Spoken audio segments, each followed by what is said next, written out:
What aconite? It's a dangerous slow poisoning, Rudra. Rudra mister জামানের কথায় সাজ জানিয়ে বলে ওঠে। জি স্যার, আসলে যে খুন করেছে সে ভীষণ চালাকি করেছে। ইচ্ছে করেই এমন একটা বিষ ব্যবহার করেছে যা ময়না তদন্তে ধরা পড়ার চান্সেস খুবই কম। যিনি পোস্টমর্টেম করবেন তিনি মাত্র একটা লক্ষণ দেখেই বুঝতে পারবেন অ্যাকোনাইটের উপস্থিতি। তবে যদি তা ধরতে না পারেন তবে কখনোই বোঝা যাবে না ভিকটিমের মৃত্যুর কারণ বিষক্রিয়া। বাট এক্ষেত্রে আমাদের লাক ভালো, তাই আমরা বিষের প্রেজেন্স বুঝতে পেরেছি। অ্যাকোনাইট শরীরে প্রবেশের 2 থেকে 6 ঘন্টার মধ্যে ভিকটিমের মৃত্যু হয়।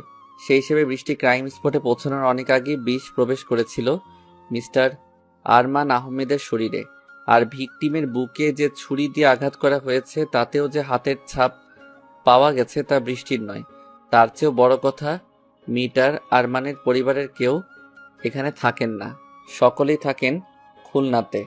এখানে ওনার সাথে শুধু ওনার স্ত্রী থাকতেন। তবে এ অবধি ওনার স্ত্রীর কোনো হদিস আমরা পাইনি। এমনকি ও বাড়িতে ওনার স্ত্রীর কোনো চিহ্ন ছিল না, একটা ছবি অবধি না। এটা তো কাকতালীয় না স্যার? আমার মন বলছে ওনার স্ত্রীর সন্ধান পেলেই এই মৃত্যুর আসল কিনারা মিলবে। তবে সেসব পরের কথা। এখন গুরুত্বপূর্ণ কথা হলো বৃষ্টি নিরপরাধ। মিস্টার জামান সব কথা শুনে উঠে দাঁড়ালেন। বৃষ্টিকে একবার দেখে নিয়ে রুদ্রকে হালকা হেসে বললেন। বৃষ্টিকে ছেড়ে দাও, রুদ্র। রুদ্র মিস্টার জামানের কথায় হেসে মাথা নাড়ল। বৃষ্টির দিকে তাকিয়ে তার দিকে নিজের এক হাত বাড়িতে বলে উঠল। Congrats doctor, you are free now. বৃষ্টি যেন সবটাই স্বপ্ন মনে হচ্ছে।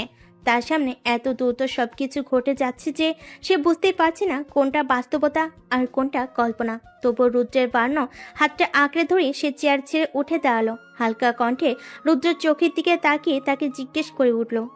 এটা সত্যি? আমাকে সত্যি ছেড়ে দেওয়া হচ্ছে? রুদ্র চোখের পলক ফেলে সায় জানাতেই বৃষ্টির চেহারা উজ্জ্বল হয়ে উঠল। এতক্ষণ মুখে ফুটে থাকা ভয়ের রেশটা কেটে গিয়ে আনন্দের তৃপ্তির আভা ছড়িয়ে পড়ে সর্বত্র। রুদ্রর হাতে হাত রেখে নির্ভয়ে লকআপের বাইরে বেরিয়ে আসতে পরম শান্তিতে নিঃশ্বাস ফেলল সে। একদিনেই এই অন্ধকারের দম আটকে আসছিল তার। এখন আবার মুক্ত হয়ে শ্বাস নিতে পেরে খুশিতে মন নেচে উঠল তার। তাই খুশি চোটে আবার বৃষ্টি একটি আশ্চর্য ঘটনা ঘটিয়ে বসলো। দুহাতে রুদ্রের গলা আঁকড়ে তাকে জড়িয়ে ধরলো আনমনে। রুদ্র চমকালো, কিছুটা থমকালো, তবে অদ্ভুতভাবে বৃষ্টিকে নিজে থেকে ছাড়িয়ে নিল না, সরিয়ে দিল না। কেন তা হয়তো সেও জানে না। তবে কোনো এক অদৃশ্য বাধা তাকে বেঁধে দিল। অগত্যা বৃষ্টির বাহুডোরে আবদ্ধ হয়ে দাঁড়িয়ে রইল সে, নিষ্প্রিয়ভাবে, নীরব নিশ্চুপে। এটা পাবলিক প্লেস ডক্টর। আপনি যেভাবে আমায় ঝাপটে ধরে আছেন তা খুবই লজ্জাজনক। সবাই আমাদের দেখছে। রুদ্র ধীর আওয়াজ কানে যেতে তার থেকে সরে আসে বৃষ্টি। দুজনের মাঝে কিছুটা দূরত্ব সৃষ্টি করে আর চোখে একবার আশেপাশের সবার দিকে তাকিয়ে দেখতে পায়। সকলের দৃষ্টির কেন্দ্রবিন্দু তারা দুজনেই। সকলেই নিজের নিজের কাজ ফেলে হাঁ করে তাকিয়ে আছে তাদের দুজনের দিকে আর মিটিমিটি হাসছে। সবার ভাব এমন যেন ফ্রিতে কোনো মুভির রোমান্টিক সিন দেখেছে। আজব লোকজন। বৃষ্টি বিরক্ত হয়। বিরক্ত আর জড়তা নিয়ে রুদ্রর দিকে তাকাতেই রুদ্র তাকে চোখের ইশারে শান্ত হতে বলে। রুদ্রর কথা অনুযায়ী নিজেকে খানিকটা সামলে নেয় বৃষ্টি। এলোমেলো শাড়ির কুচিগুলোতে দু একবার হাত চালিয়ে তাদের সামনে নিয়ে দক্ষ হাতে ঠিক করে নেয় ভাঁজ নষ্ট হয়ে যাওয়া শাড়ির আঁচলটাও। এরপর রুদ্রর দিকে তাকিয়ে হালকা হেসে বলে ওঠে। ধন্যবাদ অফিসার, আবার আপনার কাছে ঋণী হয়ে গেলাম। আজ আপনি যা করলেন তার প্রতিদান আমি কখনো দিতে পারবো না। আবারও অসংখ্য ধন্যবাদ জানাই আপনাকে। বৃষ্টির কথা শুনে রুদ্র হেসে ওঠে। দুঠোঁটের কিনারে উপচে পড়া হাসি রেখে সে বলে ওঠে। কেউ একজন বলেছিল রোগীর চিকিৎসা করাটা তার কর্তব্য, তাই এর জন্য তাকে ধন্যবাদ দেবার প্রয়োজন নেই। তো সে হিসেবে তো নিরপরাধকে বাঁচানো আর আসল দোষীকে চিহ্নিত করা একজন পুলিশ অফিসার হিসেবে আমারও কর্তব্য, তাই নয় কি? তবে এর জন্য আমাকে ধন্যবাদ দেওয়ারও তো কোনো প্রয়োজনীয়তা নেই ডক্টর। আর বাকি রইল ঋণ শোধের কথা। তো তাহলে বলতে হয় সময় আসলে সে ঋণ নিজেই শোধ হবার উপায় দেখিয়ে দিবে, আপনা আপনি শোধ হয়ে যাবে। ততদিন না হয় থাকলেনি একটু ঋণী। খুব ক্ষতি হয়ে যাবে কি? বৃষ্টি এবার ঠোঁট এলিয়ে বিস্তর হেসে দুপাশে মাথা দুলিয়ে না বলে ওঠে। তারপর হাতে থাকা রূপালী রঙের হাত ঘড়িটাই সময় দেখে নিয়ে ঠোঁট উল্টে রুদ্রর দিকে তাকায়। রাত 9টা বেজে গেছে। তাদের হোস্টেলের গেট বন্ধ করে দেয় সন্ধ্যা 7টার মাঝে। এখন তাই হোস্টেলে ঢুকতে পারবে না সে কোনোভাবে। এখন এত রাতে সে কোথায় থাকবে, কোথায় যাবে? কথাগুলো ভাবতেই বৃষ্টির মাথায় জট পাকতে শুরু করে একরাশ চিন্তা। বৃষ্টির চিন্তিত মুখশ্রী দেখে রুদ্র খানিকটা চিন্তায় পড়ে যায়। তারপর কিছু একটা আন্দাজ করে সে বলে ওঠে, আহ, আপনি চাইলে আমার বাড়িতে আজ থাকতে পারেন ডক্টর। না মানে যদি আপনি চান। বৃষ্টির কথা শুনে বৃষ্টির সরু চোখে তার দিকে তাকায়। সেই দৃষ্টি চোখে পড়তেই রুদ্র কিছুটা ইতস্তত বোধ করে মাথা নামিয়ে নেয়। ডান হাতে মাথা খানিকটা চুলকে নিয়ে আমতা আমতা করে বলে, আহ, ওভাবে তাকানোর কিছু নেই। আমার আমার বাড়িতে আমার বাবা আছে। আপনাকে তিনি মেয়ের মতোই আপ্যায়ন করবেন। তাছাড়া এত রাতে আপনার হোস্টেলে ঢুকতে পারবেন বলে মনে হয় না, তাই বললাম। এখন আপনার যদি অন্য কোথাও যাবার উপায় থাকে তো আমাকে বলুন, আমি পৌঁছে দেব।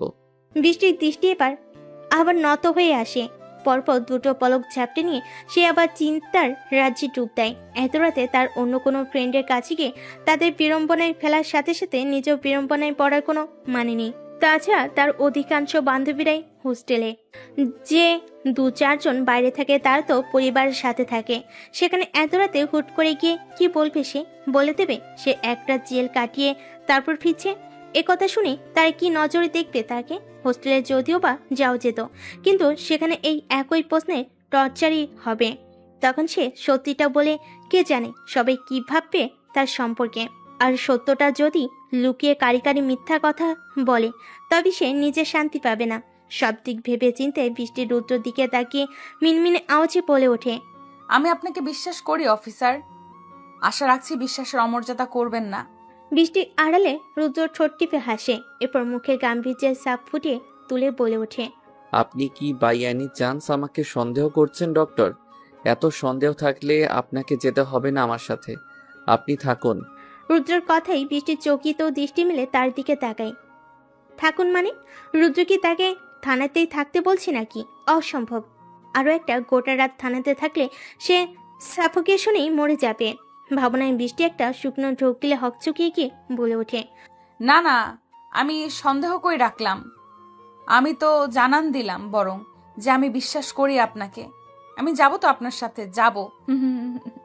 বোকা বোকা হেসে কথাগুলো বলতেই রুদ্র আর চোখে তাকে একবার দেখে নিয়ে আবার ঠোঁট টিপে হাসে। তারপর আবার চেহারাই ফুটিয়ে তোলে পূর্ববহৎ গাম্ভীর্য। তারপর গম্ভীর কণ্ঠে বলে ওঠে, ঠিক আছে ঠিক আছে, বুঝতে পেরেছি। এবার আসুন, দেরি হয়ে যাচ্ছে। আপনার কেসের চক্করে আজ সারা দিন আমারও বাড়িতে ফেরা হয়নি। বাবা অপেক্ষা করছেন হয়তো, আসুন দ্রুত। রুদ্রের কথাই বৃষ্টি অপরাধী ভঙ্গিতে তাকায়। মুখ ছোট করে নামানো স্বরে বলে ওঠে, দুঃখিত, আমার জন্য আপনার সাথে আঙ্কেলেরও অনেক কষ্ট হলো। আমাকে ক্ষমা করবেন।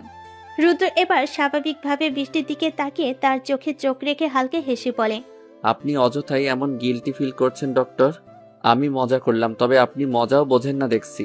আরে আমাদের প্রফেশনটাই এমন, কখন কোন কেসের জন্য ডাক পড়ে যায় তারও যেমন ঠিক নেই, তেমনি সেই কেসের জন্য কতদিন কত রাত বাড়ি না ফিরে থানা আর এদিক সেদিক ঘুরে প্রমাণ সংগ্রহ করতে হয় তারও ঠিক নেই। আর চিন্তা নেই, আঙ্কেল নিজেও একজন পুলিশ অফিসার ছিলেন, তাই ওনারও এসবে অভ্যেস আছে। তাই আপনি আর হাবিজাবি ভেবে সুস্থ মস্তিষ্ককে ব্যস্ত করবেন না। তার চেয়ে চলুন তো, বাড়ি চলুন, আসুন। রুদ্রর কথা শুনে বৃষ্টি কিছুটা ভরসা পেল। সে হালকা হেসে রুদ্রর সাথে তার পুলিশি জিপ গাড়িটার দিকে পা বাড়ালো। তারপর দুজনে মিলেই রওনা দিল নিজেদের গন্তব্যের উদ্দেশ্যে, রুদ্রর বাড়িতে। রাতে ঢাকা শহর ব্যস্ত, নগরীর প্রতিটি কোণা বরাবরের মতোই ব্যস্ত। সেই সাথে ব্যস্ততায় মগ্ন এই শহরতলির প্রতিটি মানুষ। নিজের নিজের পেশা মতো কেউ রিক্সা চালিয়ে কোনো ঘর মুখে জাতিকে পৌঁছে দিচ্ছে গন্তব্য, তো কেউ বা আবার রাস্তার ধারে দাঁড়িয়ে বিক্রি করছে বেলুন, বাচ্চাদের খেলনা। অফিস ফেরত কর্মচারীরা নিজেদের অফিস আওয়ার শেষ করে ছুট লাগিয়েছে বাড়ির পথে। দিন শেষে প্রিয়জনের সাথে সাক্ষাৎই যেন এখন তাদের মূল লক্ষ্য। ফুটপাতের কয়েকটা দোকানে মৃদু টিমটিমে আলো জ্বলছে। সে আলোয় দেখা যাচ্ছে হালকা আছে জ্বলন্ত জ্বলেই আগুনের শিখা, হয়তো চা বসানো হয়েছে। জানালার বন্ধ কাচের ভেতর দিয়ে আশপাশের এসব দৃশ্যপটি গভীরভাবে পর্যবেক্ষণ করে যাচ্ছে বৃষ্টি। আধা ঘন্টা হলো তারা জ্যামে আটকে আছে। সিগন্যালের লাল বাতিটা সে যে জ্বালালো আর নেভারই নাম নিচ্ছে না। প্রথমটাই বৃষ্টি বেশ অনেকটা বিরক্ত হলো। এখন তার বিরক্ত ভাবটা আর নেই, বরং তার ভালো লাগছে। ব্যস্ত শহরের ব্যস্ত রাস্তায় বসে বসে প্রতিটা মানুষের জীবনে ভিন্ন ভিন্ন ব্যস্ততা অনুধাবন করতে পেরে তার ভীষণই ভালো লাগছে। বৃষ্টি ছোটবেলায় তার বাবার কাছে শুনেছিল, যদি কখনো বিরক্ত এসে মস্তিষ্কে দখল করে নেয়, তবে তুমি বিরক্তর ওপর দখল নেবে। যে জিনিসটার ওপর বিরক্ত আসবে সেই জিনিসটার উপরেই নিজের চিন্তার সমস্যাটা প্রতিফলিত করবে। দেখবে ধীরে ধীরে বিরক্ত লাগা জিনিসটাকেই আনন্দের উৎস বলে মনে হবে। কি জানো তো মামনি, আমরা মানুষরা বড়ই অদ্ভুত প্রাণী। আমরা একটু আগে যা সহ্য করতে পারি না, একটু পরেই তাই আমাদের সবচেয়ে বেশি প্রিয় হয়ে উঠতে পারে। সময়ের সাথে সাথে নিজের পছন্দ এরূপ পরিবর্তন ক্ষমতা এ জগতের কেবল মানুষেরই আছে, আর কারণ না। বৃষ্টি বাবার প্রতিটা কথাই বিশ্বাস করে, খুব বিশ্বাস করে। বাবার প্রতিটা কথাই তার কাছে অমোঘ সত্য। সেই যখন কলেজে ২য় বর্ষে সদ্য পা দিল, তখনই তার বাবা হঠাৎ তাকে একে ফেলে চলে গেল। বাবাহারা একলা সে জীবনটা বড্ড কঠিন ছিল তার কাছে। কত লড়াই, কত চেষ্টা করে মাকে নিয়ে দুবেলা দুমুঠো খেয়ে পরিবারের সবার হাজারটা কটু কথা শুনে সে নিজের পড়াশোনা চালিয়ে গেছে। তা কেবল সে জানে। তার বাবা যে মস্ত বড় সাইকিয়াট্রিস্ট ছিলেন। বাবার ইচ্ছে ছিল সেও ডক্টর হবে। সেই ইচ্ছে পূরণ করতেই দিনরাত খেটেছে সে। অবশেষে চেষ্টা সফল হয়েছে, এটাই তার স্বস্তি। তবুও মায়ের জন্য চিন্তা হয়। মেডিকেলে পড়ার দরুন মায়ের থেকে কত দূরে আছে সে। এসব কথা যখন ভাবনে আসে, তখন মন খারাপ হয়ে যায় বৃষ্টি। সেই মন খারাপ ভালো করতে তখন বাবার বলা কথাগুলোই ভাবি বৃষ্টি। বাবা বলতো, প্রতিটা সন্তানের কাছে তার বাবা মা খুব বিশেষ। আচ্ছা মামনি, এই যে বাবা মায়ের বিশেষত্ব, এটা কি শুধু আমাদের কাছেই থাকার ওপর নির্ভর করে? কখনোই না। বাবা মা সন্তানকে জন্ম দেয়, সন্তান তাদেরই অংশ। বাবা মায়ের সাথে সন্তানের সম্পর্ক কেবল নামমাত্র নয়, আত্মাত্মিক। আর যেখানে আত্মার সম্পর্ক নিহত, সেখানে দূরত্ব কখনোই কোনো সমস্যা নয় মা। তোমার শরীরে যতক্ষণ আত্মার স্পন্দন চলবে, ততক্ষণ তুমি যেখানেই থাকো, তোমার মা বা আমার থেকে যত দূরেই থাকো, আমরা তোমার সাথেই থাকবো। তোমার প্রতিটা স্পন্দনে আমাদের অনুভব করব। দেখবে বাবা মা পাশে আছে, তোমাকে আগলে রেখেছে, বুঝবে মা। বাবার কথাগুলো মনে করে অশান্ত মনটাকে শান্ত করতে পারে বৃষ্টি। চোখ বুজে অনুভব করে মা তার পাশেই আছে, তাকে দু হাতে জড়িয়ে আদর করে দিচ্ছে। ব্যাস, সব দুশ্চিন্তা মুহূর্তে মিলিয়ে গিয়ে ঘুমের সাগরে তলিয়ে যায় সে। আজ বাবার এই কথাটারও প্রমাণ পেয়ে গেল বৃষ্টি। সত্যি, মানুষের মতো দ্রুত প্রিয় কিছুর পরিবর্তন কেউ কিছু করতে পারে না। বৃষ্টির ভাবনার মাঝে কখন যে রুদ্র আবার গাড়ি চালাতে শুরু করেছে, সেদিকে খেয়ালই করেনি বৃষ্টি। বাবাকে নিয়ে ভাবতে বসলে তার সময় যে কোন দিক দিয়ে পেরিয়ে যায় সে তা বুঝতেই পারে না। বৃষ্টি যখন অমনি বাবাকে নিয়ে ভাবতে ব্যস্ত, তখনই রুদ্র জিপটা এসে থামে একটা দোতলা বাড়ির সামনে। গাড়িতে ব্রেক কষতেই সামনের দিকে খানিকটা ঝুঁকে পড়ার ধ্যান ভাঙে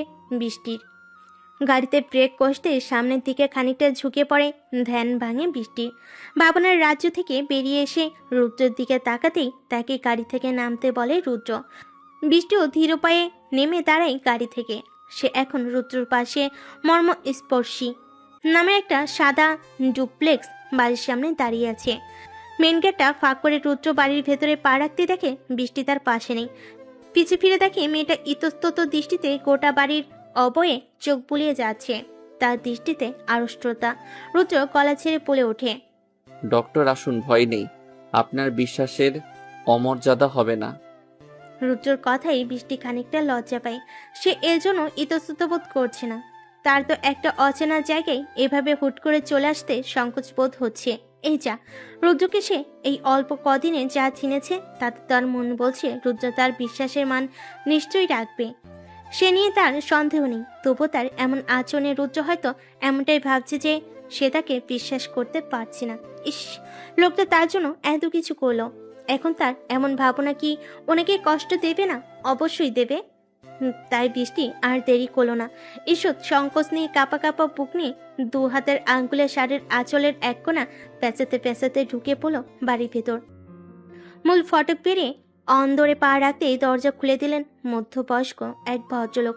মুখে ঝুলে রয়েছে চমৎকার এক অমায়িক হাসি। বৃষ্টিকে দেখে তিনি অতি স্নেহশীল কণ্ঠে বলে উঠলেন, তুমি বৃষ্টি, এসো মা, ভেতরে এসো। বৃষ্টি অবাক চোখে তাকালো পাশে দাঁড়ানো রুদ্রর দিকে। রুদ্র তাকে দেখে আলতো হাসলো, ডান হাত সামনে বাড়িয়ে তাকে ভেতরে প্রবেশের আহ্বান জানালো। বৃষ্টি ধীর পায়ে প্রবেশ করলো ভেতরে। বুঝতে পারলো তার সামনে দাঁড়ানো অমায়িক এই মানুষটি রুদ্রর বাবা। সে মৃদু হেসে আমিনুল সাহেবকে বলে উঠল। আসসালামু আলাইকুম আঙ্কেল। আমিনুল সাহেব প্রসন্ন কণ্ঠে সালামের জবাব দিলেন। তারপর বৃষ্টির মাথায় হাত বুলিয়ে বললেন, ভারী মিষ্টি মেয়ে তুমি মা, এসো আমার বাড়িতে এসো দেখি, মিষ্টি মেয়েটাকে একটু আদর আপ্যায়ন করি। হঠাৎ করে বৃষ্টির চোখ ভিজে এলো। আমিনুল সাহেবের পিতৃবোধ আচরণে নিজের বাবার পূর্ণ প্রতিচ্ছবি যেন খুঁজে পেল সে। আচমকাই সেখানে দাঁড়িয়ে ফুপিয়ে উঠল বৃষ্টি। তার এমন আচমকা কন্দনের কারণ রুদ্র বা আমিনুল সাহেব কেউই বুঝতে পারল না। অগত্য তারা একে অপরের মুখের দিকে তাকাতেই চোখে চোখে বলে উঠলেন। দুজনেই দুদিকে মাথা নেড়ে বোঝালেন। এখন তাদের কি করণীয় তাই তো বুঝতে পারছি না। কি আশ্চর্য, এখন মেয়েটার কান্না থামাবে কি করে? অতঃপর দুজনে অবসয় মুখে চেয়ে রইলেন বৃষ্টির কান্না ভেজা মুখ পানে। আর বৃষ্টি কেঁদে গেল অঝরে, বিরতিহীন, যেন বৃষ্টির চোখে আজ বৃষ্টি নেমেছে, শ্রাবণী বৃষ্টি। বৃষ্টি মা, তুমি কাঁদছো কেন? আমার কথায় কি কোনোভাবে কষ্ট পেলে মা? প্রণয়ের মলে আমি সরি, বুড়ো আঙ্কেলটাকে ক্ষমা করে দেবে না মা? আমিনুল সাহেবের কোমল স্বরের আদরে সম্বোধনে স্নেহাসুক্ত কথা শুনে আরো বেশি আহ্লাদি হয়ে গেল বৃষ্টি। তার কেঁদে কেটে ভাসানোর বহর আরো খানিকটা বাড়ল বই কি কমল না। আগের মতোই সমান হারে সে ফুপিয়ে যেতেই লাগলো। রুদ্রের পায়ে ব্যস্ত স্বরে কোমলতা ঢেলে বলে উঠল, আহা কি মুশকিল, কাঁদেন কেন? কাঁদবেন না তো ডক্টর। আমার জীবনকালে দেখা আপনি এমন ছিচকাদনে ডক্টর। এর আগে কখনো এমন কথায় কথায় কান্না করে নাকের জল চোখের জল এক করা ডক্টর আমি দেখিনি। কাঁদবেন না, চুপ করুন এবার। বৃষ্টির রুদ্রের কথা শুনে একবার তার দিকে তাকিয়ে নিয়ে রাগী স্বরে বলে উঠল, খবরদার অফিসার, একদম আমাকে ছিচকা দনে বলবেন না। আপনি জানেন আমি কত স্ট্রং। আমি একদমই কথায় কথায় কাঁদি না।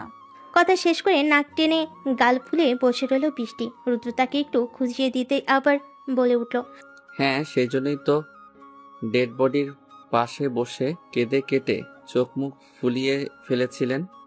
বৃষ্টি গাল ফুলিয়ে রেখেই উত্তর দেয়, ওটা তো ভয়ে। লোকটা কিভাবে কাতরাতে কাতরাতে মরে গেল। ইস। পূর্ণ কথা স্মৃতিপটে দাগ কাটতেই বৃষ্টি আবার একটু ফুপিয়ে উঠল। রুদ্র বিদ্যুৎ করে বলে বসল, আচ্ছা সেটা বুঝলাম, তো আমার বাড়িতে এসেও কি ভয় করছে আপনার? এখানে এভাবে কাঁদছেন কেন? ওসব অজুহাত দিয়া বাদ দিন। আসল কথা হলো আপনি ছিচকাদো নেই, এটা প্রমাণিত, তাই আর অস্বীকার করবেন না। রুদ্র কথাটা মজার ছলে বলল। বৃষ্টির মুখে এবারে আষাঢ়ের কালো মেঘেরা আধিপত্য বিস্তার করলো। বৃষ্টি মুখ নামিয়ে নিচু আওয়াজে বলে উঠল, ওটা তো আঙ্কেলের কথা শুনে বাবার কথা মনে পড়ে গিয়েছিল, সেই জন্য কান্না আটকে রাখতে পারিনি, নিজেকে সামলাতে পারিনি। বৃষ্টির কথা শুনে আমিনুল সাহেবের চোখ ভিজে এলো। আর রুদ্র, সে তো কথা বলার মতো কোনো শব্দই খুঁজে পেল না। আমিনুল সাহেব বৃষ্টির মাথায় হাত বুলিয়ে দিতে দিতে নরম কণ্ঠে বলে উঠলেন, মন খারাপ করে না মা, বাবা নেই এমনটা ভাবলেই কষ্ট হবে।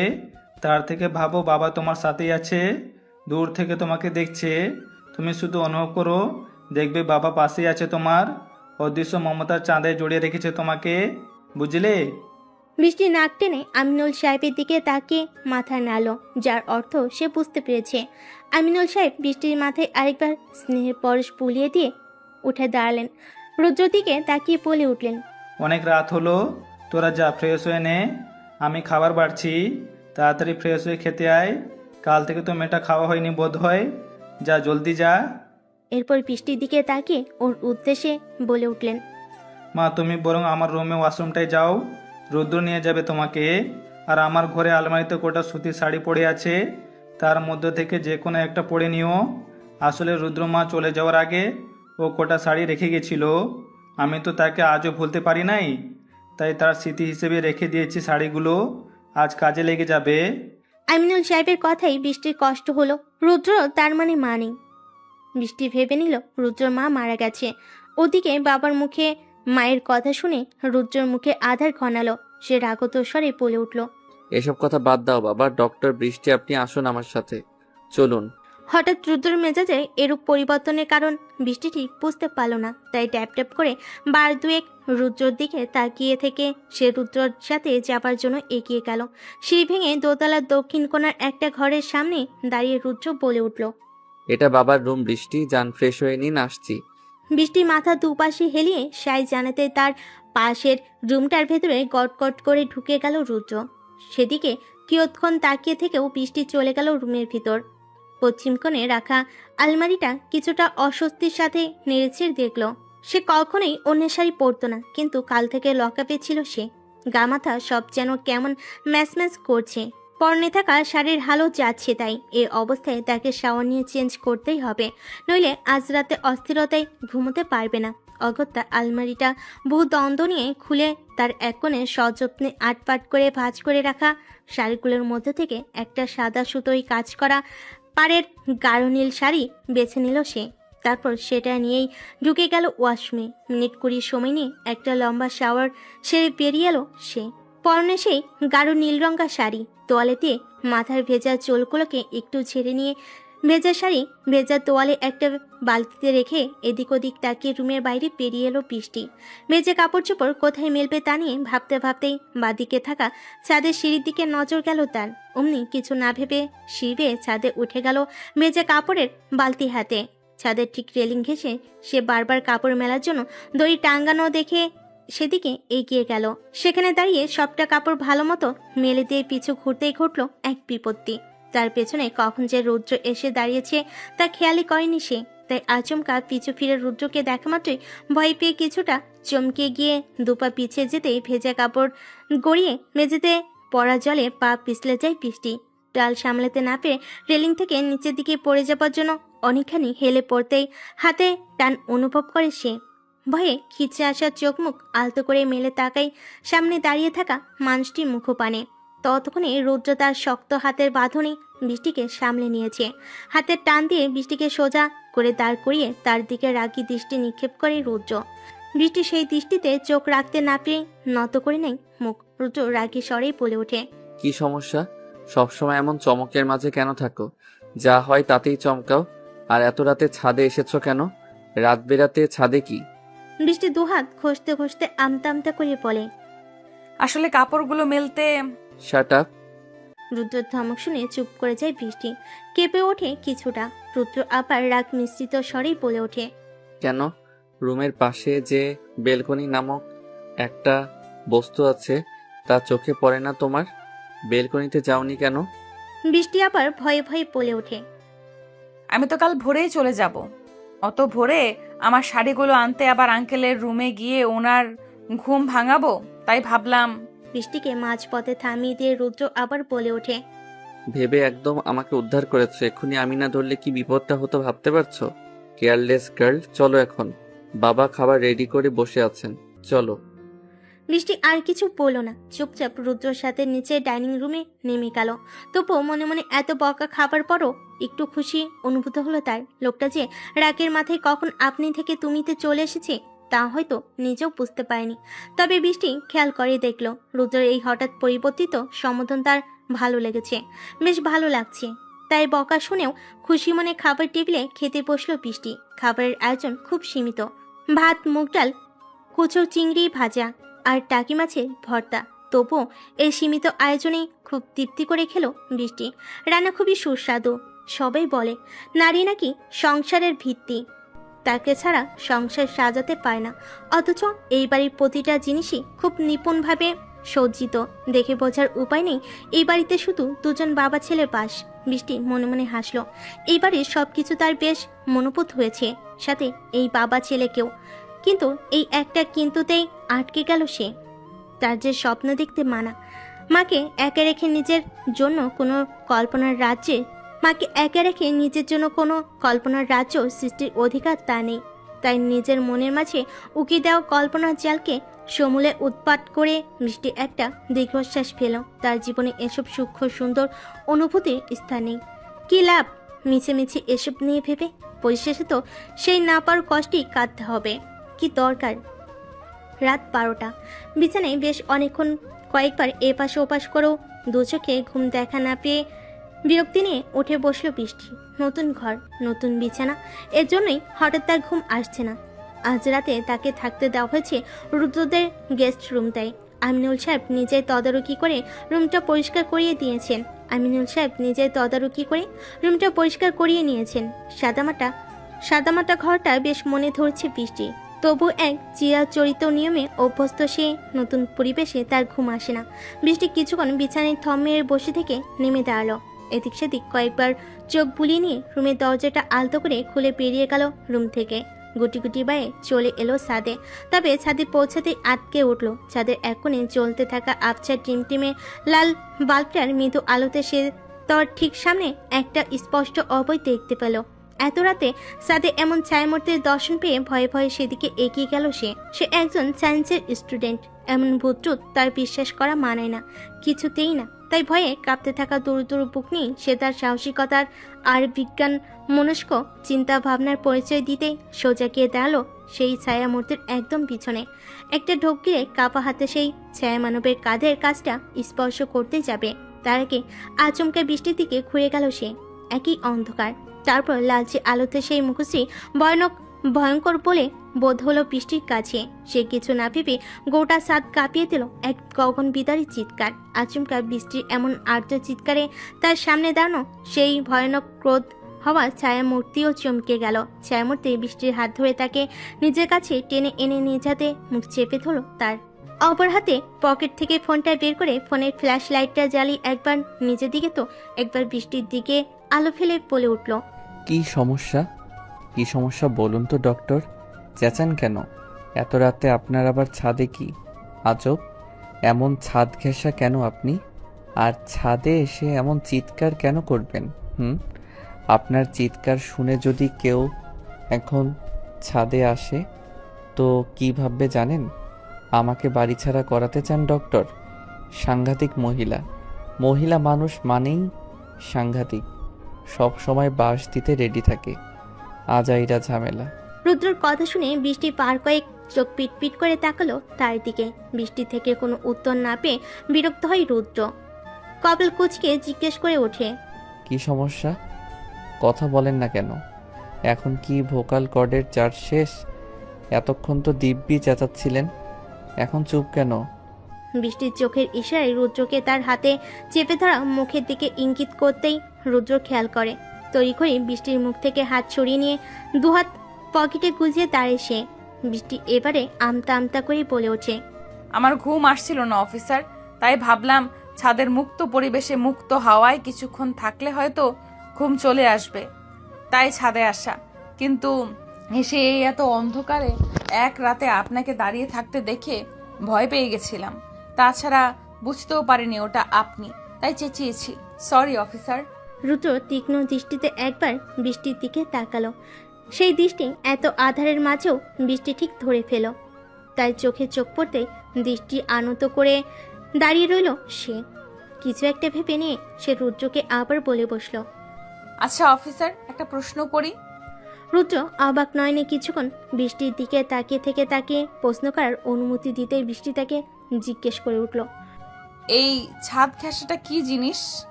না মানে আমি শব্দটা নতুন শুনলাম বলে মনে হলো। এর কি কোনো বিশেষ মানে আছে? আসলে আমার না নতুন নতুন বাংলা শব্দ জানতে দারুণ লাগে। রুদ্র হতাশ দৃষ্টিতে বৃষ্টির দিকে তাকালো। এমন কোনো প্রশ্ন যে কারোর মাথাতে আসতে পারে সেটা রুদ্রর আগে জানা ছিল না। তবে বৃষ্টির বদৌলতে আজ সেটাও জেনে নিল যে সে একটা হতাশার শ্বাসবায়ু ত্যাগ করে নেভানো কণ্ঠে বলে উঠল, আপনি সায়েন্সের স্টুডেন্ট, মেডিকেল ইন্টার্ন, আপনার নতুন নতুন বাংলা শব্দ জানার এত কেন আগ্রহ ঠিক বুঝলাম না ডক্টর। বৃষ্টি রুদ্রের কথাকে সম্পূর্ণ উপেক্ষা করে উৎফুল্ল কণ্ঠে বলে বসল, আহা সেই সব ছাড়ুন, সায়েন্সের স্টুডেন্টদের কি বাংলা পড়তে হয় না? আজব কথা আপনার। আপনি ওসব বাদ দিয়ে বলুন তো ছাদ ঘেঁষা কি? রুদ্র ফুস করে একটা ক্লান্ত শ্বাস ফেলে বৃষ্টির উৎফুল্ল মুখখানির পানে তাকিয়ে বলে উঠল, আপনাকে লজিক্যালি বোঝাই। দেখুন, যারা কথায় কথায় মায়ের আঁচলের নিচে চলে যায় তাদের বলে মায়ের কোল ঘেঁষা। আবার যারা কথায় কথায় বাবার কাছে চলে যায়, তাদেরকে বলে বাবার কোল ঘেঁষা। এখন ছাদের তো আর কোল নেই, আঁচলও নেই, তবু আপনি কথায় কথায় ছাদে চলে আসছেন, এজন্য আপনি ছাদ ঘেঁষা। বুঝলেন? সিম্পল ইকুয়েশন কিন্তু। বৃষ্টি টেপ টেপ করে রুদ্রর দিকে কিছুক্ষণ তাকিয়ে থেকে তার কথার মানে সম্পূর্ণরূপে ধরতে পেরে গাল ফুলিয়ে দাঁড়িয়ে রইল। সে বুঝতে পেরেছে রুদ্র তার সাথে ঠাট্টা করছে। বৃষ্টিকে মুখ ভার করে দাঁড়িয়ে থাকতে দেখে এবারে রুদ্র হালকা হেসে বলে উঠল। মজা করছিলাম, মন খারাপ হলো নাকি? বৃষ্টি তীক্ষ্ণ দৃষ্টিতে রুদ্রর দিকে তাকিয়ে একটা ভেঙচি কেটে আবার মুখ ফিরিয়ে নিল। রুদ্র আবার হাসলো। সে হাসি নজর কালো বৃষ্টিরও, তবে বুঝতে দিল না। কিছুক্ষণ নীরবতার পর বৃষ্টি প্রথম মুখ খুলল, সাবলীল স্বরে প্রশ্ন করলো। আচ্ছা, আপনি না তখন আমাকে তুমি ডাকলেন? সেটাই শুনতে ভালো লাগছিল তো বেশ। এখন হঠাৎ আবার আপনি কেন? বৃষ্টির কথা শুনে রুদ্র খানিকটা সময় চুপ করেই রইল, তারপর নির্লিপ্ত কণ্ঠে জবাব দিল। আপনার আর আমার সম্পর্কটা তুমিতে গিয়ে পৌঁছানো হয়তো উচিত হবে না ডক্টর। আমরা আমাদের আপনিময় জগতে ঠিক আছি। একবার তুমিতে গিয়ে অনেক ভুগেছি, আজও সেই ক্ষত নিয়ে ঘুরছি নতুন করে। আবার কি দরকার? বৃষ্টি কিছু বুঝলো না, আবার যেন কিছুই বুঝলো না। তবে এতটুকু বুঝলো রুদ্রের একটা বিস্তৃত অতীত আছে, যার স্মৃতিগুলো তাকে পোড়ায়, তাকে যন্ত্রণা দেয়। তাই অতীতে সেই ক্ষতকে আর খুঁচিয়ে দিতে চাইল না বৃষ্টি। সেজন্য সে প্রসঙ্গ পাল্টালো, হাসি মুখে বলল। আচ্ছা, একটা প্রশ্ন করি। রুদ্র মাথা দুলিয়ে সায় জানাতেই বৃষ্টি এমন কিছু বলল যা শুনে রুদ্রের বিষণ্ণতা বাড়ল বই কি কমল না। পরিস্থিতি স্বাভাবিক করার বদলে আরো বেশি গম্ভীর করে দিল সে, তাও নিজের অজান্তে। বন্ধ ঘর, প্রতিটা জানালা দরজার উপরে চাপানো, পুরো পর্দার বাইরে এক ফালি আলোক রোশনি ভেতরে ঢুকতে দিচ্ছে না। সে ঘরের মেঝেতে নিষ্প্রাণভাবে পড়েছে একটি মেয়ে, বেশভূষা উস্কো খুস্কো, গায়ে থাকা শাড়ির ভাঁজ অগোছালো, চুল অমার্জিত, মুক্ত। অন্ধকার ঘরে থেকে তার মৃদু ফুপিয়ে ওঠার আওয়াজ আর দীর্ঘশ্বাস ব্যতীত সেখানে আর কিছুই শোনা যাচ্ছে না। প্রাণের স্পন্দন থাকার পরও মেয়েটি কেমন নিথর। হঠাৎ দরজা খোলার আওয়াজ, চোখ মেলে তাকালো মেয়েটি। বাইরে থেকে ঘরে আসা আবছে আলোয় সে দেখতে পেল একটি অসহ্য মুখ অবয়। মুহূর্তেই তার নিষ্প্রিয় শরীরটা রাগে উতলে উঠল। মেঝে থেকে উঠে বসে হঠাৎ চেঁচিয়ে বলে উঠল। কেন এসেছো তুমি আমার ঘরে? বলো কেন? আর কি চাই তোমার? আমার জীবনটা এলোমেলো করে দিলে তুমি। এখনো শান্তি হয়নি। ভালোবাসার মানুষটাকে কেড়ে নিলে, যার সাথে জীবন জুড়ে দিলে, জোর করে তাকেও নিয়ে নিলে। যখন সংসার সাজানোর স্বপ্ন দেখলাম, তখন তাকেও দূরে করে দিলে আমার থেকে। কেন বলো তো? কি অপরাধ আমার? তুমি না আমার নিজের মামা? তুমি এটা করতে পারছো মামা? একবার দয়া হলো না আমার উপরে? সামনে দাঁড়ানো মানুষটা বিশ্রীভাবে হাসলো। সে হাসি দেখে ঘৃণায় শরীর শিরশিরে উঠল মেয়েটি। দুহাত কানে চেপে চেঁচিয়ে বলে উঠল সে। হাসি থামাও মামা, আমি এই হাসি নিতে পারছি না। Stop it. আমার সবটা শেষ করে দিয়ে, আজ জীবনের কান্না উপহার দিয়ে এখন তুমি হাসছো।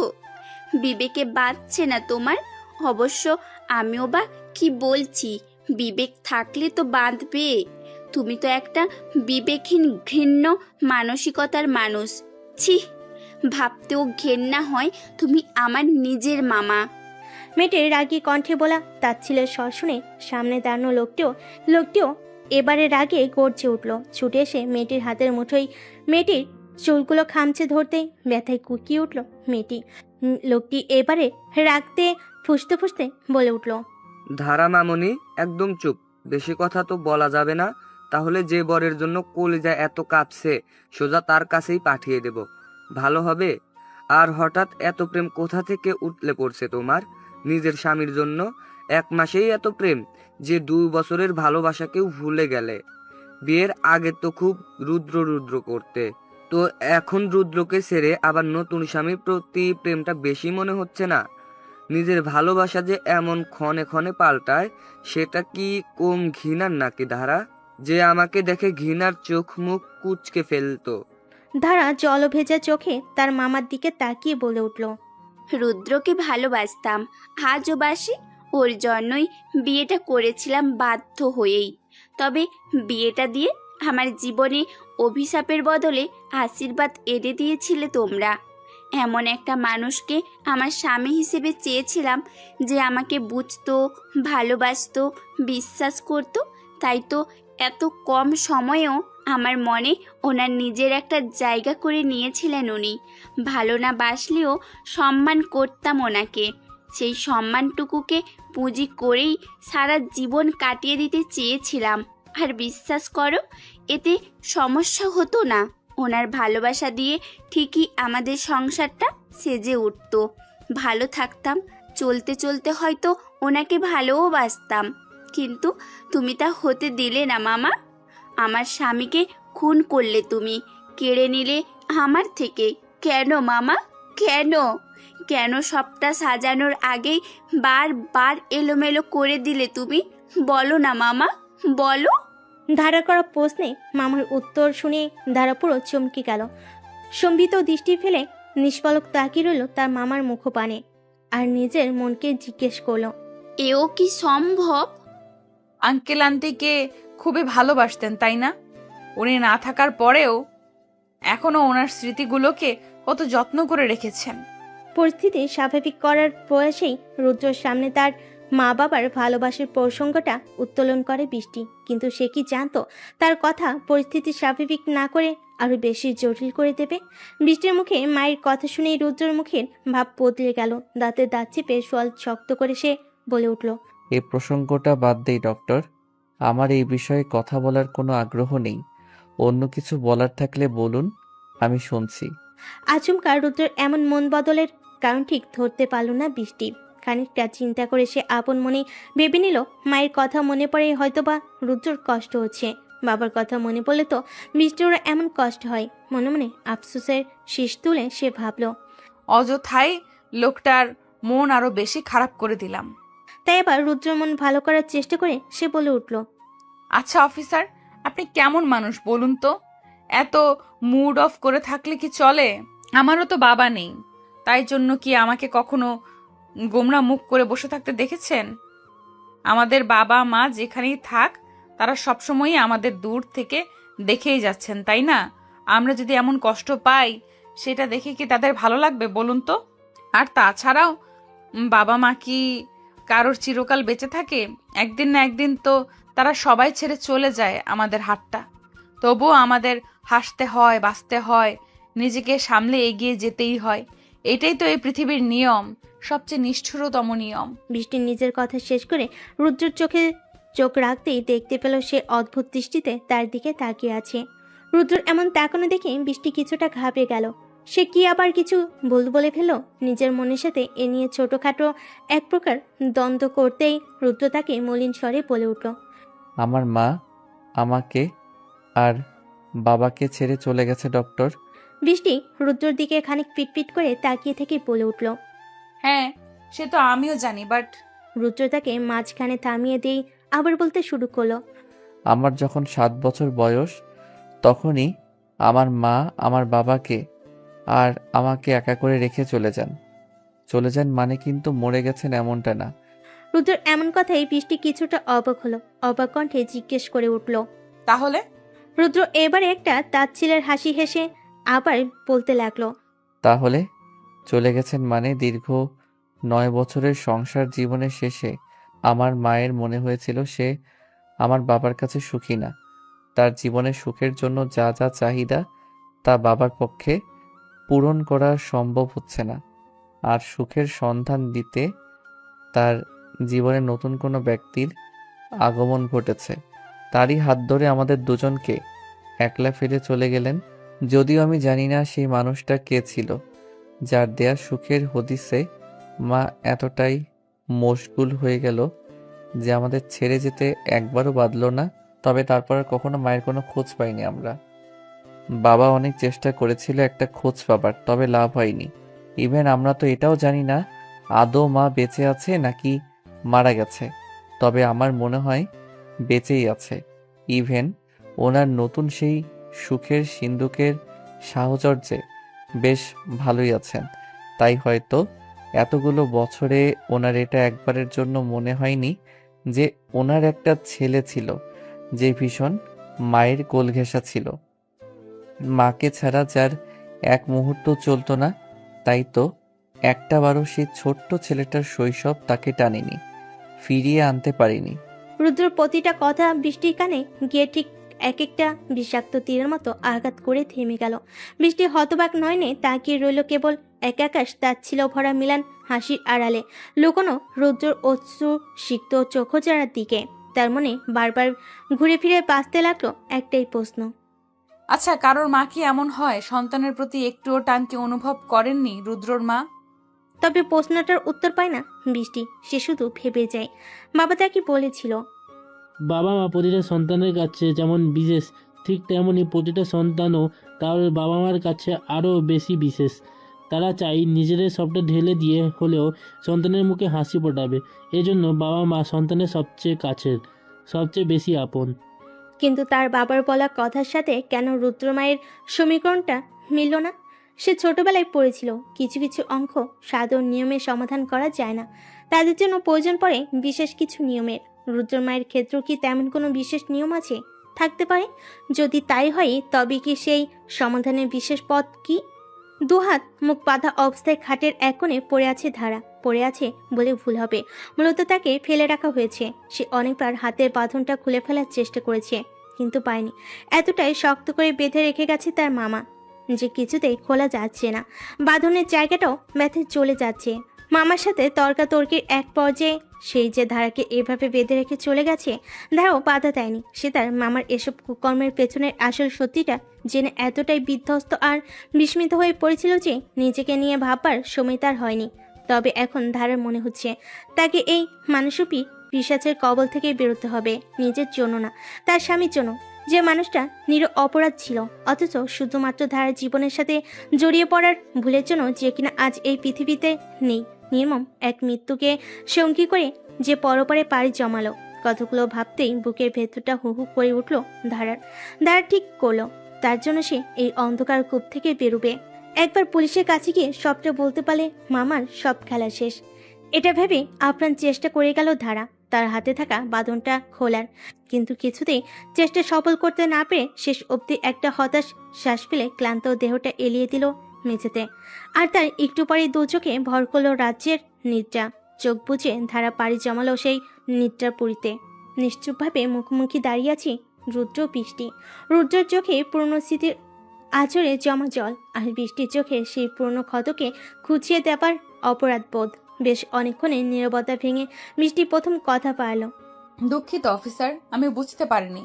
আসলে বলতে পারেন ভুল বুঝেছি, আর ভুল বুঝেই আপনাকে কষ্ট দিয়ে ফেললাম। বাট বিশ্বাস করুন, সবটা আমার অজান্তে, অনিচ্ছায়। আমি জানলে এমনটা হতো না। আমি আবারও আন্তরিকভাবে দুঃখিত। রুদ্র কিছু সময় মৌনে থেকে বলে উঠল, আমি জানি ডক্টর, আপনি জেনে শুনে কখনোই এমনটা করতেন না। আমার সে বিশ্বাসও আছে আপনার উপর। So don't feel sorry, it's all right. আর আপনি তো জ্যোতিষী নন যে আমার মুখ পড়ে আমার জীবনের খুঁটিনাটি সবটা বুঝে যাবেন। So leave it. দেখুন আজ আকাশটা সুন্দর, চাঁদ নেই ঠিকই, তবে সমস্ত আকাশে ছড়িয়ে থাকা নক্ষত্র রাজি থেকেই যেন অনুপস্থিত চন্দ্রিমার সৌন্দর্য ঠিকরে বেরোচ্ছে। এমন সুন্দর পরিবেশে মন টন খারাপ করে থাকার কোনো মানে হয় না, আর গিল্টি ফিল করার তো আরোই মানে হয় না। তাই জাস্ট ফিল দিস অ্যাটমসফিয়ার। রুদ্রর কথাই বৃষ্টির আত্মগ্লানি কিছুটা দূর হলো। সে মৃদু হাসার চেষ্টা করে আকাশের দিকে তাকিয়ে বলে উঠল, জানেন, যখন আমি ছোট ছিলাম তখন বাবার হাত ধরে ছাদে বসে আকাশ দেখতাম, আর বাবা আমাকে গান শুনিয়ে ঘুম পাড়িয়ে দিয়ে নিজের ঘরে দিয়ে আসতো।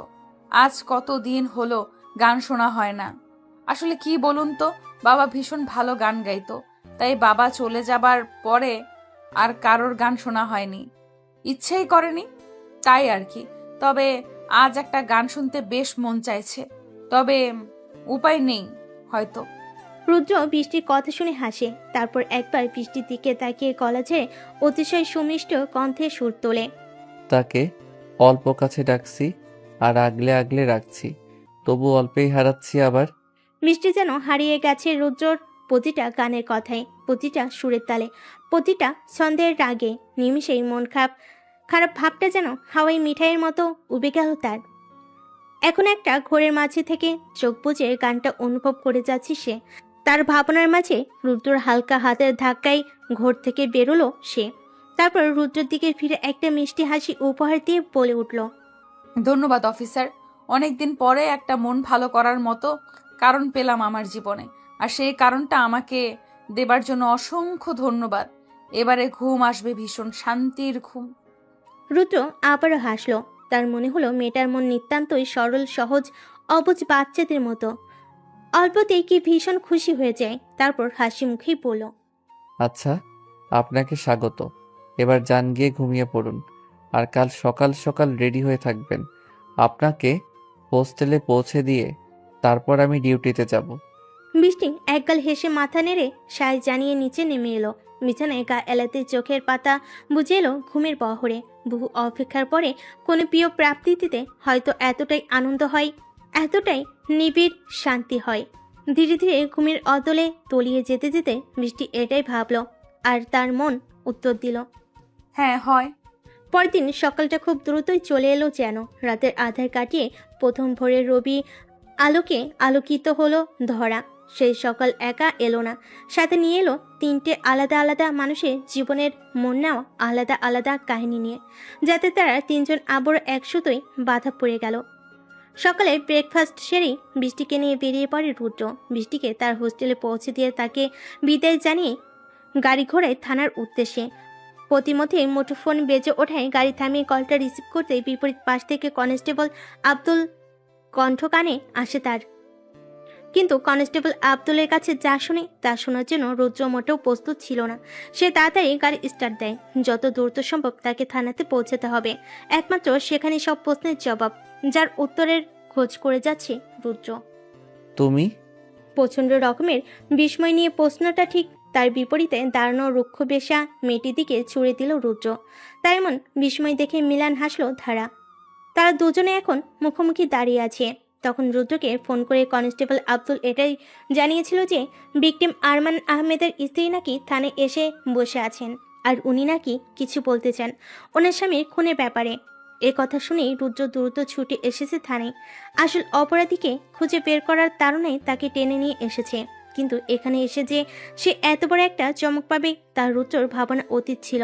ধার যে মরহুম আরমান আহমেদের স্ত্রী তা জেনে রুদ্র প্রচণ্ড রকম অবাক, সাথে বুকের মধ্যে হচ্ছে কিছুটা তোলপাড়। যে মেয়েটাকে একটা সময় সে পাগলের মতো ভালোবেসেছিল, হয়তো আজও পাশে সে মেয়েটাই কিনা আজ মলিন বেশে বৈধব্যের বোঝা মাথায় নিয়ে তার সামনে দাঁড়িয়ে আছে।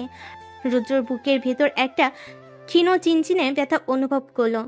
তার খুব খারাপ লাগছে যে মেয়েটার আজীবনে সুখী, সবসময় আনন্দ তার সদা কাম্য ছিল। তার এমন হৃদয় বিদারক পরিণতি মানতে রুদ্র বুকে টালমাটাল কষ্টেরা উতলে উঠছে। পরমধ্যে সে ভাবল, এই জগতের নিয়মগুলো বড়ই বিচিত্র। কারোর কারণে কারোর চোখের জল ঝরলে অপরদিকে মানুষটাও কাঁদতে হবেই। চোখের জলের বোঝা যে বড্ড ভারী, কেউই এ ভার থেকে মুক্ত হতে পারে না। রুদ্রকেও ধারার জন্য চোখের জল ফেলতে হয়েছে, কাঁদতে হয়েছে, না পার কষ্টে বাঁচতে হয়েছে। সেসব কষ্টের তীব্র দীর্ঘশ্বাসই হয়তো বয়ে নিয়ে এসেছে ধারার জীবনে এই কঠিন পরিণতি। রুদ্র একটা দীর্ঘশ্বাস পেল। ধারাকে তার টেবিলের লাগোয়া চেয়ারটাতে বসতে দিয়ে নিজেও তার মুখোমুখি বসলো। তারপর নিজেকে স্বাভাবিক করে বলে উঠল, তো মিসেস ধারা আহমেদ, আপনার স্বামী খুন হয়েছে আজ 2 দিন হলো। এই 2 দিনে আপনি কোথায় ছিলেন? আপনার স্বামী মরে গেল আর আপনি কিনা উধাও। স্ট্রেঞ্জ। এনিওয়ে, আজ হঠাৎ কি মনে করে প্রকাশ্যে এলেন মিসেস আহমেদ? কিছু কি বলতে চান? ধারা চোখ তুলে রুদ্রর দিকে তাকালো। জিভ দিয়ে শুষ্ক ঠোঁটটা ভিজিয়ে নিয়ে বলল, আমি জানি আমার স্বামীর খুনটা কে করেছে অফিসার। আমি সবটা আপনাদের জানাতে এসেছি। আমি চাই যে আমার স্বামীর মৃত্যুর জন্য দায়ী তার শাস্তি হোক। রুদ্র অবাক চোখে তাকালো। দুহাত টেবিলের উপর রেখে মাথাটাকে ধারার কিছুটা সামনে ঝুঁকিয়ে এনে বলে উঠল, আপনি জানেন আপনার স্বামীর হত্যাকারী কে? যদি জানেন তো এই 2 দিন গায়েব ছিলেন কেন? যে রাতে উনি খুন হন সেদিন কোথায় ছিলেন আপনি? আপনার নিজের হাজবেন্ডের বাড়িতে আপনার কোনো চিহ্ন পাওয়া গেল না। আপনি নামক কোনো মানুষের অস্তিত্ব যে ওই বাড়িতে ছিল তা বোঝাই গেল না। বিষয়টা একটু বেশি অদ্ভুত না মিসেস আহমেদ? ধার এপারে অবাক হলো। তার মাথায় এলো না রুদ্র কি বলছে। এ বাড়িতে তার কোনো চিহ্ন নেই মানে কি? তাদের ড্রয়িং রুমের সামনে এই দোতলাটাই না ধারা আর আরমানের বিয়ের একটা ছবি বাঁধিয়ে রাখা ছিল। আরমান অনেক শখ করে টানিয়েছিল ছবিটা, সেটা কি রুদ্ররাজ দেখেনি? তাছাড়া ধারার সব কাপড় চোপড় তো সে বাড়িতেই ছিল, সেসবও কেউ দেখেনি। ধারা কিছুই বুঝলো না, তার সব চট পাকিয়ে যাচ্ছে। কি সাংঘাতিক অবস্থা। ধারার মৌনতা দেখে রুদ্র আবার বলল, কি হলো, চুপ কেন? কথা বলুন। আচ্ছা আগে বলুন কে করেছে? আরমান সাহেবের খুন? সবটা পরিষ্কার করে বলুন। ধারার চিন্তার সুতো কেটে গেল।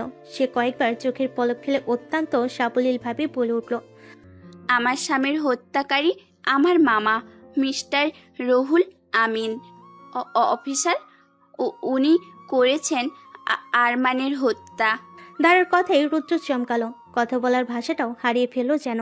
কেবল ধারার বলা কথাটাই মাথার সবটা জুড়ে ভন ভন করে গেল। ধারার নিজের মামা তার স্বামীর খুনি। চোখে মুখে ঢেউ খেলানো আশ্চর্য ভাব নিয়ে সে ধারার দিকে চেয়ে রইল নিনিমেষ, আর নিজেই নিজেকে জিজ্ঞেস করলো, এও কি সম্ভব? আজ বৃষ্টির ডিউটি অফ। সকালে রুদ্র হোস্টেলে পৌঁছে দিয়ে যাবার পরপরই হসপিটালে ফোন করে নিজের ডিউটি ক্যান্সেল করিয়েছে সে। 2 দিন কম তো গেল না তার উপর দিয়ে। আজ একটু রেস্ট করার জন্য এই ছুটি। ওয়াশরুম থেকে একটা লম্বা শাও নিয়ে তোয়ালে চুল মুছতে মুছতে বেরিয়ে এলো সে। পনে একটা হাঁটু অব্দি লম্বা খয়েরি কুর্তি আর সাদা প্লাজো। সদ্য স্নান করায় তার রূপ যেন বেড়ে গেছে বহুগুণে। একদম প্রথম শ্রাবণের ঝুম বৃষ্টির মতোই স্নিগ্ধ সজীব দেখাচ্ছে তাকে। সাথে মুখে বিদ্যমান টোল পড়া হাসিটা যেন কারোর বেশি নজর কাটছে।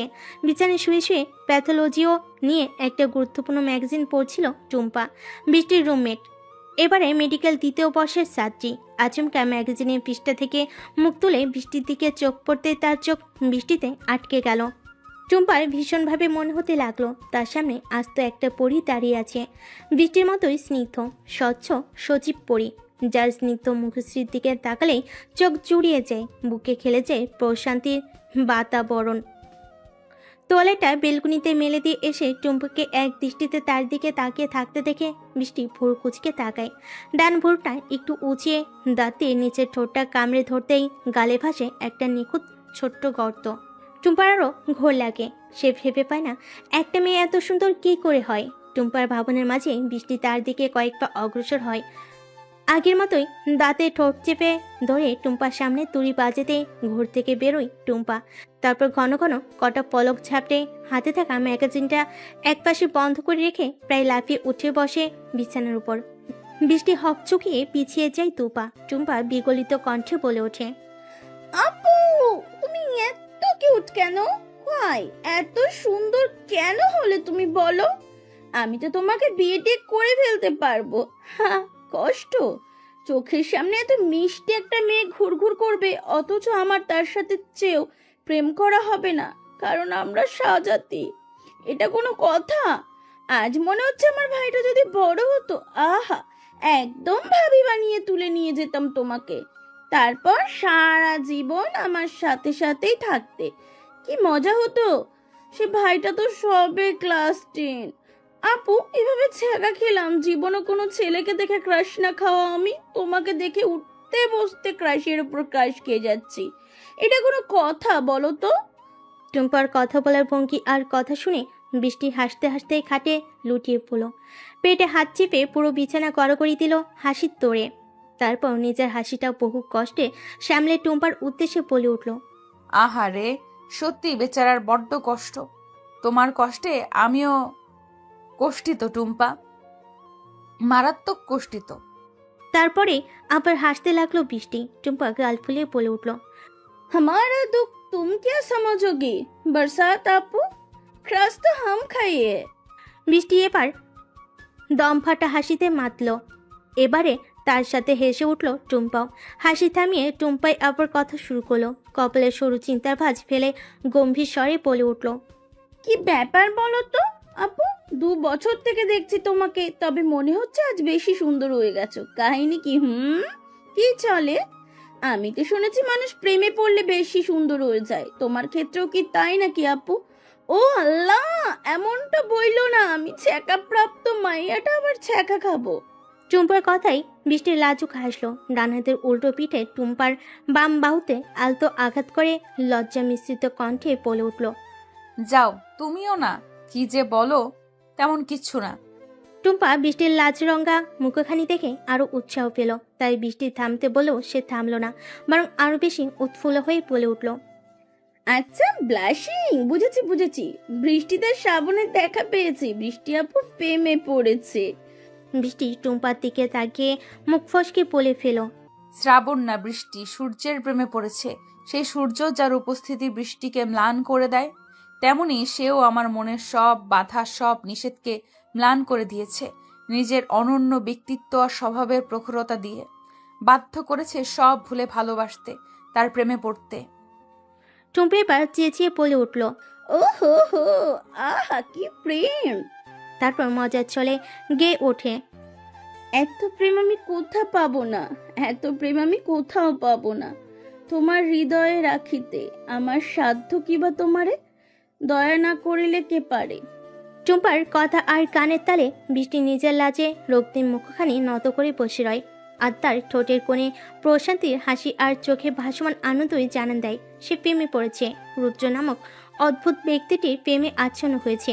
অতঃপর পুনরায় লজ্জে রক্তিম আভায় সে চায় বৃষ্টির কপালোদয়, আর প্রথম প্রেমের প্রথম অনুভূতিতে শিহরিত হয় মন।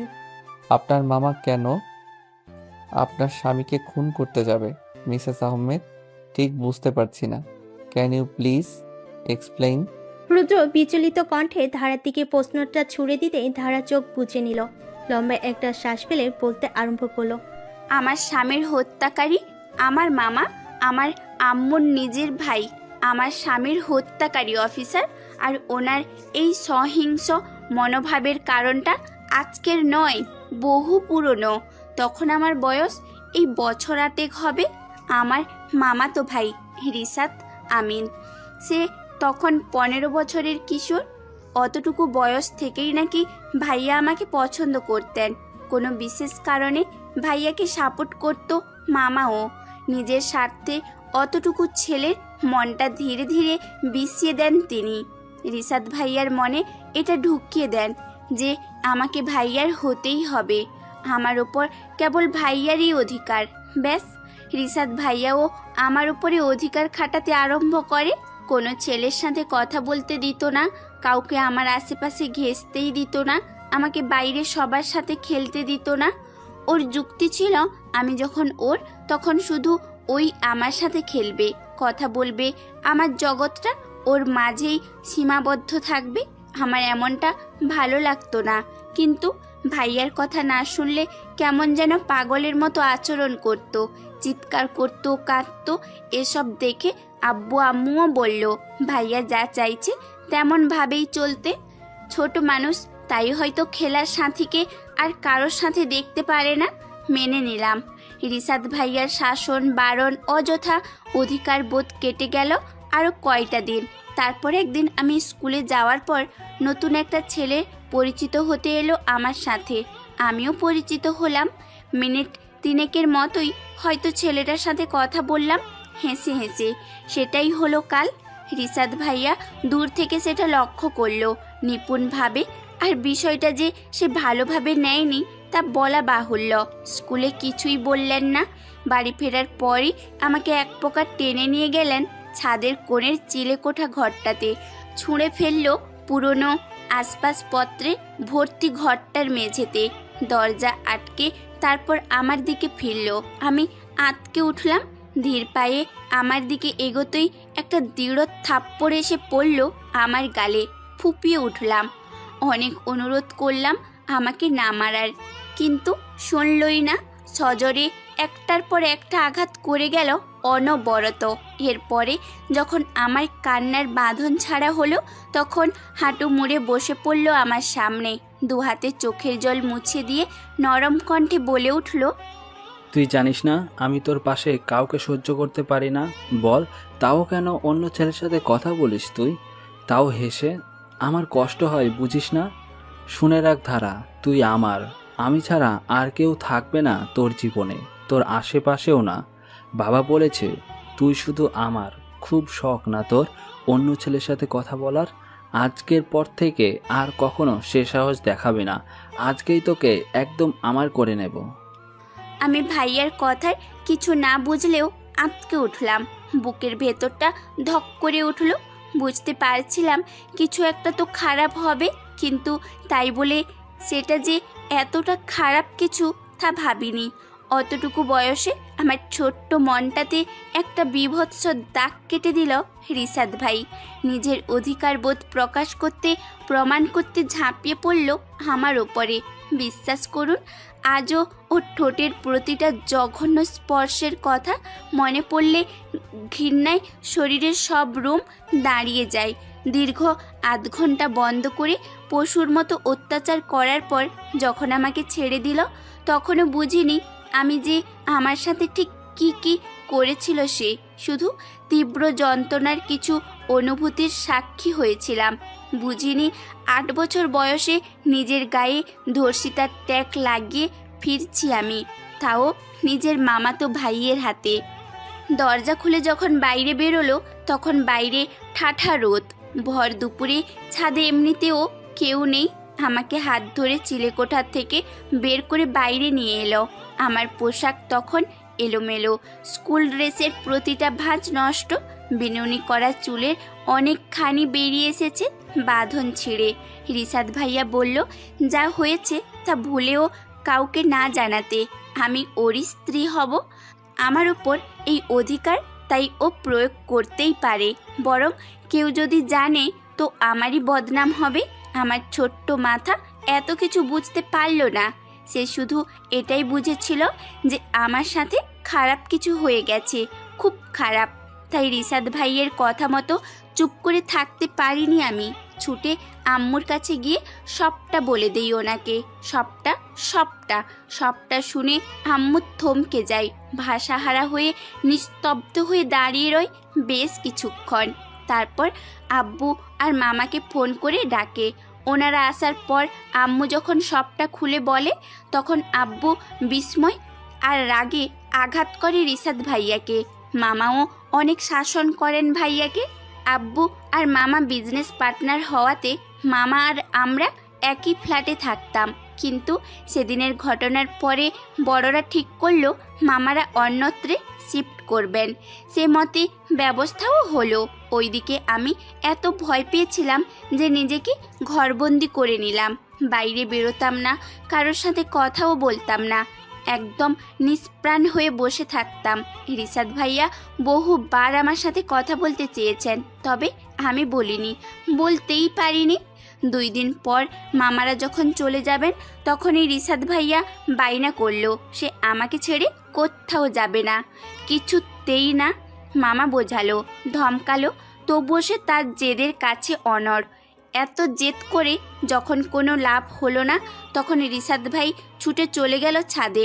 আমার থেকে দূরে যাবে না করে একদম ছাদের কিনারা ঘেঁষে দাঁড়ালো। রেলিংয়ের ওপর উঠে দাঁড়িয়ে চেঁচিয়ে বলে উঠল, আমি ধারাকে ছাড়া কোথাও যাব না। ওকে ছাড়া আমি বাঁচতে পারবো না।